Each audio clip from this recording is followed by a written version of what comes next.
Howdy, folks. Welcome to the grand presentation of Rodeo, Robust Detection Outcome.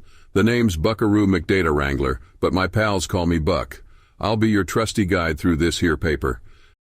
Now, the idea for this here paper came to us during a long evening round the campfire. We'd been out working on object detection all day, trying to find some fine metrics to measure the performance of our models. But when we put these metrics to the test, we encountered cases like this. Here, the model detected an anomaly just right, but confused a nodule with a mass. Happens quite a bit, I tell you. Now, metrics like AP at IOU and MAP gave it a score of 0, but our radiologists found this output useful because it precisely located that anomaly. They're highly trained and can fix up them mistakes.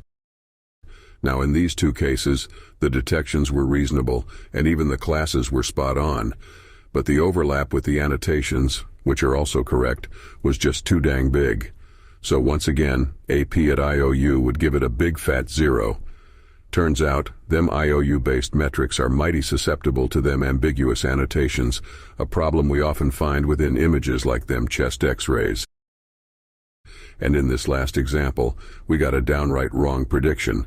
But wouldn't you know it, the accuracy at 0.5 IOU was still high as a prairie sky. Now how can that be? Well, in this here example, we got ourselves 8 classes, 1 false positive, 1 false negative, and 6 true negatives. That adds up to a 75% accuracy, believe it or not. So we got ourselves sitting down, putting our heads together, and reckoning what a good detection metric should be. For our needs, we figured it should be interpretable, measure different sources of error independently, and represent clinical needs well. First things first, we gotta find correspondences between them predicted and target boxes. For that, we use the Hungarian matching algorithm based on the pairwise generalized IOU in the class.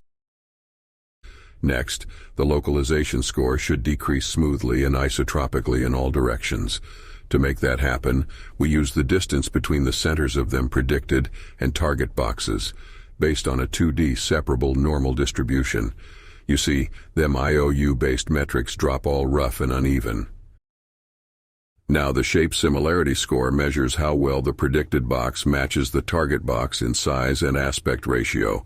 We use what we call the centered IOU for that, which is the IOU between two boxes when their center coordinates are identical. We done seen how accuracy can be sky-high in object detection problems, thanks to them countless true negatives. So we instead use the Matthews correlation coefficient, a balanced measure of classification that only gives positive scores for performances above random.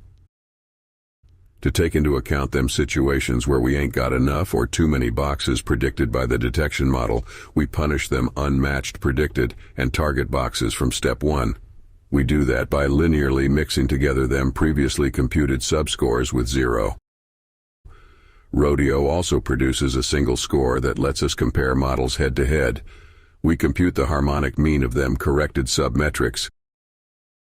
Compared to them existing metrics, Rodeo decreases smooth as silk and reliably captures the different types of errors we wrangle with. That's it, folks. If y'all need more information, don't be shy. Just reach out to us or just download and try out Rodeo. Thank you kindly, and until we meet again, happy trails.